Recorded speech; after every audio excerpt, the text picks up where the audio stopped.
சிவாயம் என சொல்வோமே, நன்மைகள் 1000 கொள்வோமே.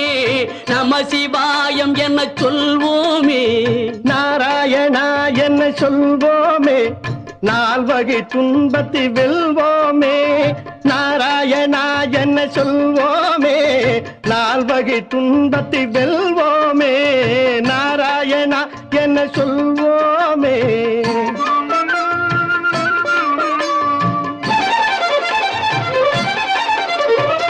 வெள்ளிப்பனிமலையில் அமர்ந்திருப்பான்.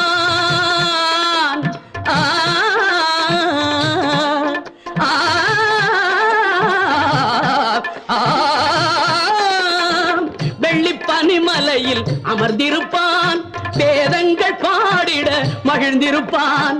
வேதங்கள் பாடிட மகிழ்ந்திருப்பான். பள்ளி கொண்டான் திரும